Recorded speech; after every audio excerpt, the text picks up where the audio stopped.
I welcome you all to the second class of statistical physics. This is for my MSc students. Today we will try to solve few of the assignments in statistical physics which would make us more interested in this particular subject. The first few problems which were given as assignment were: find the entropy of a non-interacting gas using microcanonical ensemble, which has been done previously. That is the Sacco-Tetrode equation. The second one is the two-level system, which we will concentrate on. A two-level system under the microcanonical ensemble can be dealt with in such a fashion. Let us consider a two-level system with total number of particles n. We have two levels, the zeroth level and the level with energy epsilon. Total number of particles is n, so let n1 be the number of the particles which are in the energy state epsilon, and n minus n1 are the particles which are in ground state, number of particles. And if the total energy be U, then we can write n1 epsilon or nr epsilon r to be summation to be equal to U. So in this two-level system, this is the given condition. We have to find U as a function of temperature. The total energy is to be found out as a function of temperature. So what do?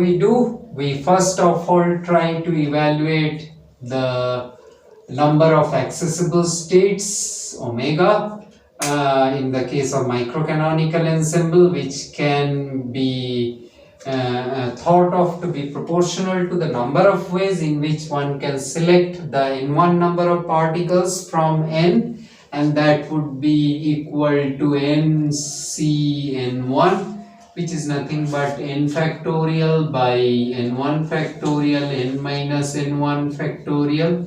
And the entropy in microcanonical ensemble is related to the number of accessible state in such a fashion, so one can very easily write this to be k of ln n factorial minus ln of n1 factorial log natural of n minus n1 factorial. And since the number of the particles are very large, we can use Starling's approximation. Using the Starling's approximation, and that is again log of n factorial, log natural of n factorial to be n ln n minus n. So one can very easily find the expression for entropy, which is n ln n minus n1 ln of n1 plus of n1 minus of n minus n1 ln of n minus n1 and plus of n minus n1. Okay, and that can be finally written in terms of n minus n1 and this. Okay, and since we know that n1 is equal to U by epsilon, so we can just substitute in this particular expression k n ln n minus n1 is U by epsilon ln of U by epsilon minus n minus U by epsilon and ln of n minus U by epsilon. So now if we take the variation of entropy with respect to the energy at constant number of particles, which is defined as 1 by T, then we can very easily write this to be equal to k into constant n. So this term goes to 0 minus of 1 by epsilon ln of U by epsilon, and then minus of U by epsilon into 1 by U by epsilon into 1 by epsilon, okay, and then n minus u by epsilon into 1 by n minus u by epsilon into minus of 1 by epsilon, okay. So this cancels out. There is a minus 1 by epsilon term, and there is a plus 1 by epsilon term, and there is another term which can be written as plus of 1 by epsilon ln of n minus u by epsilon. Okay.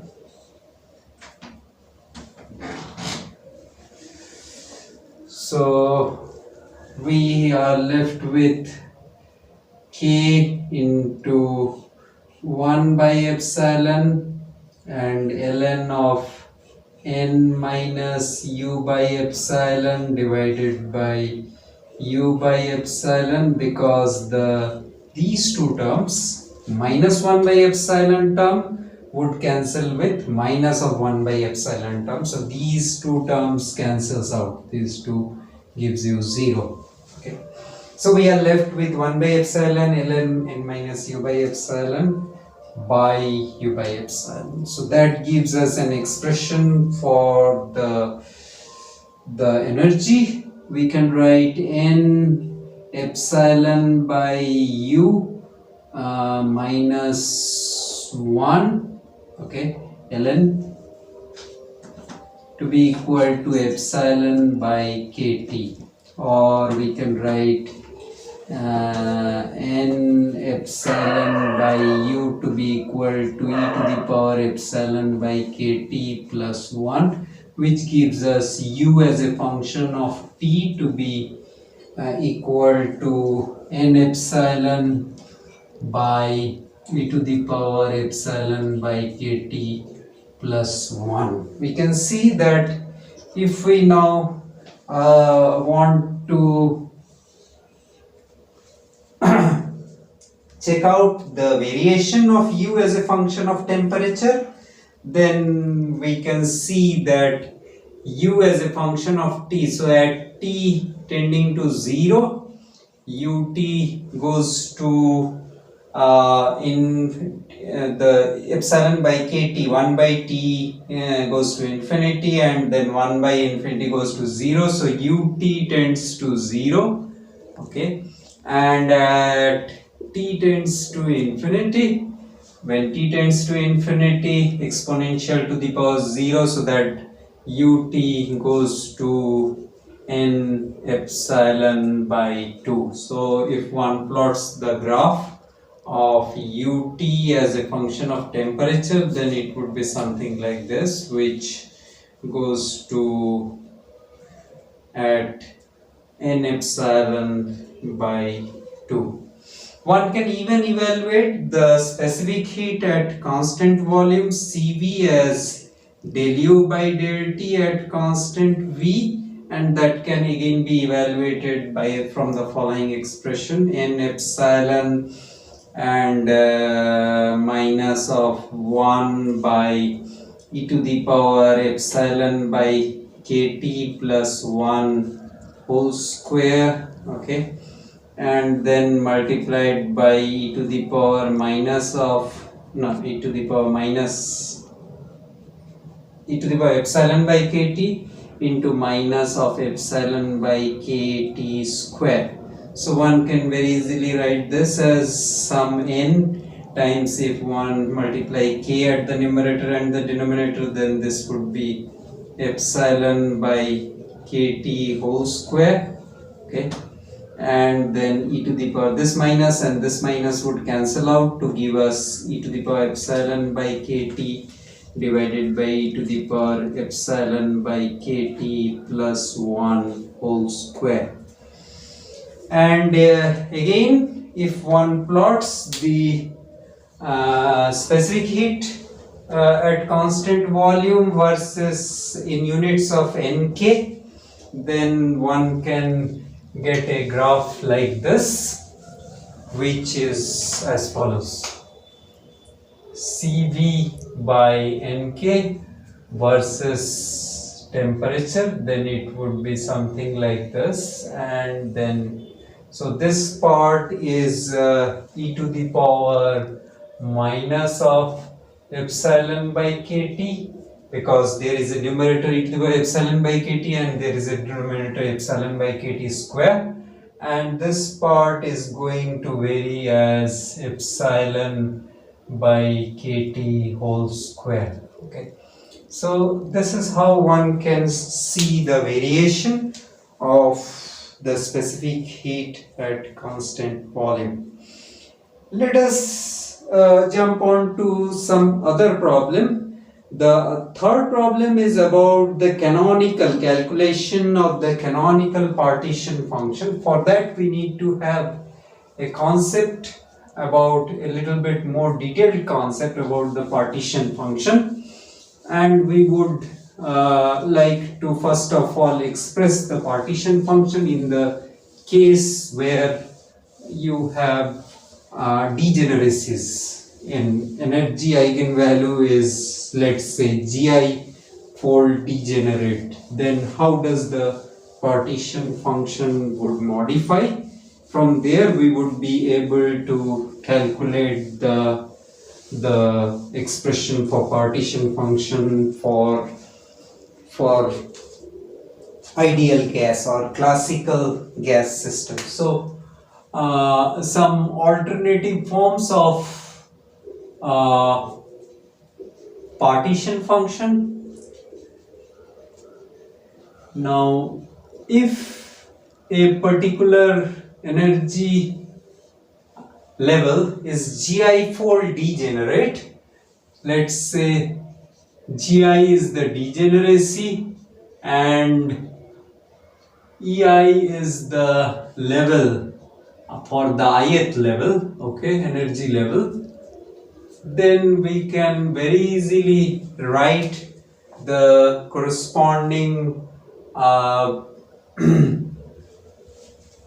partition function z in Vt to be proportional to or to be equal to gi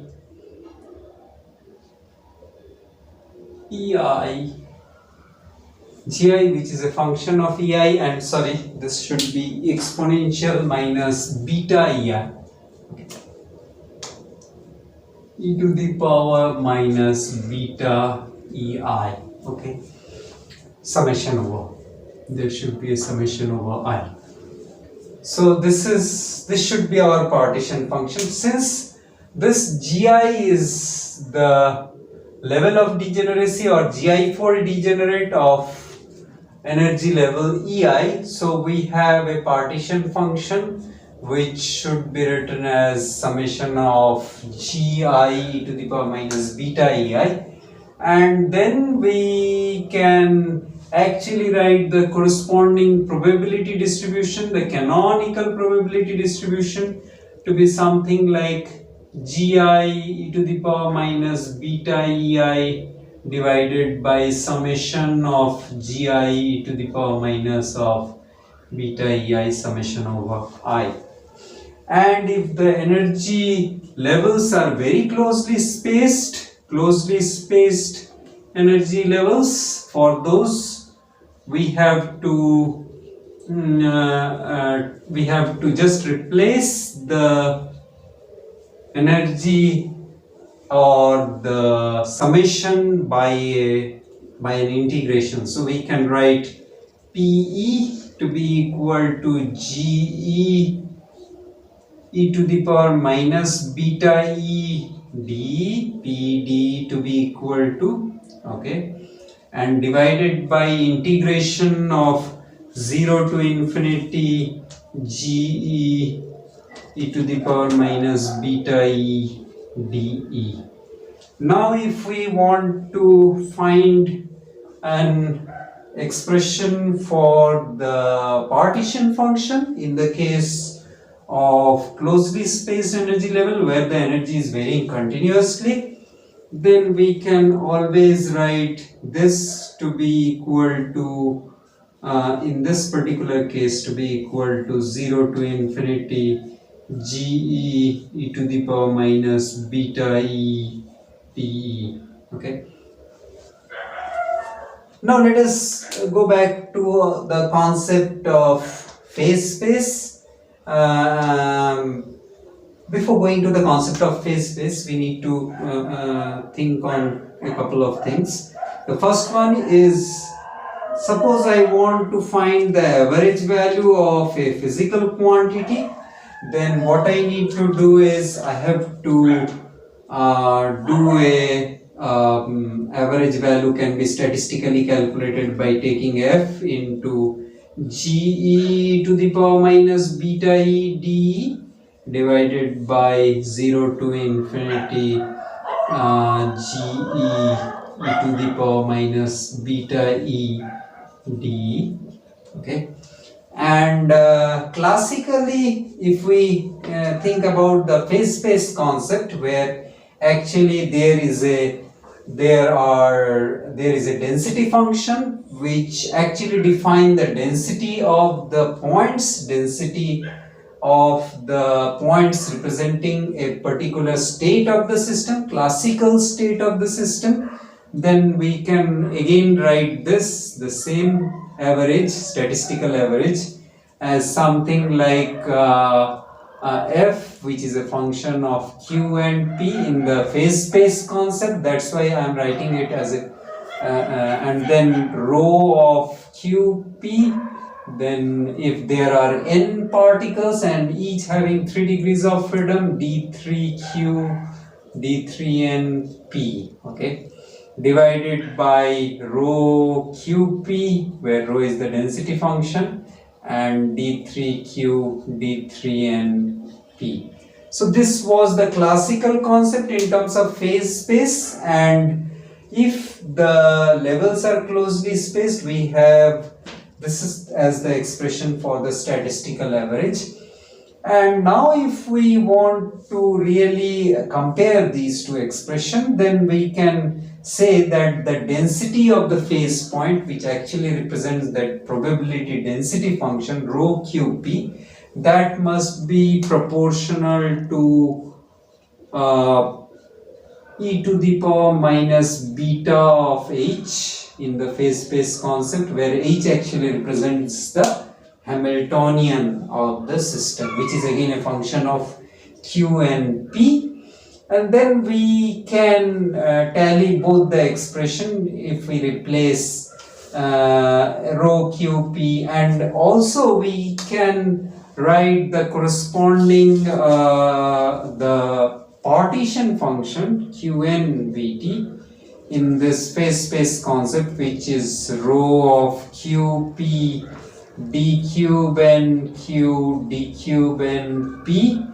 Then that can also be written as e to the power minus beta h, and which is a function of qp, and we can write this as d omega, where actually d omega is the elementary volume in the phase space represented by d3nq d3np.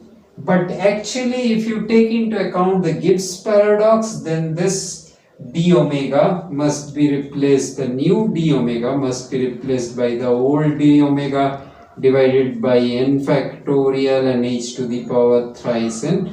So our new elementary volume in the phase space would be d3nq d3np divided by n factorial h to the power thrice n. So in this picture we can now just have the expression for the partition function to be written as qn vt to be equal to e to the power minus of beta h, and then d3nq d3np and divided by h to the power 3n and n factorial. Okay, I hope this would give us an idea about the calculation of partition function for the ideal gas system. So we have this canonical partition function which can be applied to the case of n indistinguishable particles, which is an assignment already given. Let us try to evaluate that. The canonical partition function for n indistinguishable particles. So n indistinguishable particles actually represent a classical ideal gas, and we can always write a classical ideal gas as with a Hamiltonian H to be equal to summation of pi square by twice m, I running from 1 to n. If there are n particles in the system, then one can very easily write the Hamiltonian as this, and one can then define the corresponding canonical partition function to be 1 by h to the power thrice n, n factorial, 0 to infinity, e to the power minus of beta by twice m, summation of pi square and d cube n q d cube n p. Okay.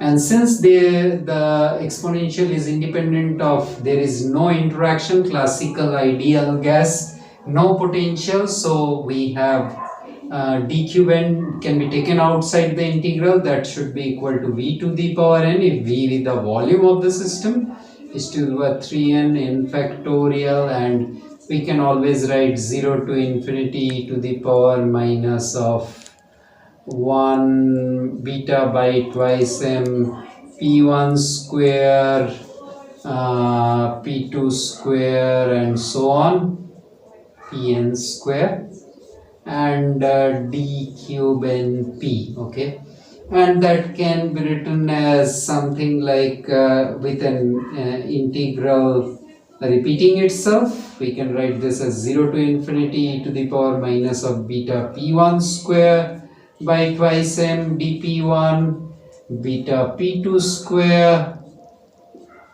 by twice m dp2 dot dot dot beta pn square by twice m dpn. Okay, and all this can be written, they all have the same value except the change of the variable within them, so one can very easily write this as vn by n factorial h to the power thrice n e to the power minus integration of 0 to infinity e to the power minus of beta p square by 2m. Okay, and 4 pi p square dp whole to the power n. One can very easily evaluate this integral. This can be evaluated by using the concept of gamma function, and we can very easily write the value. So what is a we can define the gamma function as 0 to infinity e to the power minus b v square v to the power n dv to be equal to 1 by twice b n plus 1 by 2 gamma of n plus 1 by 2, where gamma of n plus 1 is n gamma n, and gamma of 3 by 2 is half gamma half, which is equal to root pi by 2. So with this result, if we just want to evaluate the corresponding canonical partition function qnvt, then it would be equal to v to the power n factorial h to the power thrice n, and that would give us the infinite integral can be written in terms of 1 by twice beta by twice m, okay, to the power 3 by 2 and gamma of 3 by 2, and there is a factor of 4 pi also, p square dp. Okay, so that gives us v to the power n by n factorial and h to the power thrice n, and 4 pi gamma 3 by 2 is half gamma half, which is root pi by 2, and there is a 2 over here, and you can always replace beta by 1 by kt. You can write beta to be equal to 1 by kt, so this would be equal to 2 mkt to the power 3 by 2, and so this gives us v to the power n by n factorial and h to the power 3n and twice pi m kt whole to the power 3 by 2. Okay, so this is our canonical partition function, which was given as an assignment to evaluate canonical partition function for an n particle, n distinguishable particle. Now we can evaluate the corresponding thermodynamic properties, like if one wants to evaluate the Helmholtz free energy A, that can be evaluated by taking the negative kBt log natural of so A, which is a function of nVt, can be written as minus of k t log natural of qn vt, which amounts to minus of kt log natural, again if you do simple mathematics, v to the power n, there is an n factor which I actually forgot to write. There should be an n factor over here. Okay, so we can write this as v to the power n by n factorial, h to the power thrice n, and twice pi. So one can write this to be equal to twice pi m kt whole to the power thrice n by 2. Okay, so this can be very easily evaluated. Minus of kt ln v to the power n, so v can be taken inside, v into twice pi m kt whole to the power 3 by 2 divided by h cube whole to the power n. Okay, this is one part, and the other part is plus of kt ln of n factorial. So again, using Starling approximation, one can write kt nkt, okay, n ln n minus nkt, and this is minus of okay, minus can be replaced by plus nkt, and you can always inverse the log to get minus inside. So h cube by v twice pi m kt whole to the power 3 by 2. Okay, and now you can even include this term into this with the same. So nkt and ln n, so that would give us ln of n by v h cube by twice pi m kt whole to the power 3 by 2, and minus of 1. This is an expression for the A. You can always evaluate the different thermodynamic parameters. We can tally with the thermodynamic values. We know that A is equal to U minus Ts. So dA according to thermodynamics gives us du minus Tds minus sdt, which is basically equal to minus of pdv plus mu dn minus sdt. Okay, so from here one can just write P to be equal to minus of del A del V at constant Nt, mu to be equal to del A by del N at constant Vt. We can evaluate that very easily. So del A by del N gives us Kt into ln of N by V h cube by twice pi m kt whole to the power 3 by 2 minus 1. Okay, and then the other part where you want to write this, so plus n kt into ln, so ln would give us 1 by n by v h cube by twice pi m kt whole to the power 3 by 2 into differentiation of this gives us again 1 by v h cube by twice pi m kt whole to the power 3 by 2. So this part cancels out, and this n cancels out. You are left with only kt. Okay, so one can just see that this kt and this minus kt actually cancels out, and you are left with kt ln of n by v h cube twice pi m kt whole to the power 3 by 2, which is the expression for mu. If one wants to evaluate the pressure, that can also be done, del A by del V, so that gives us n kt and ln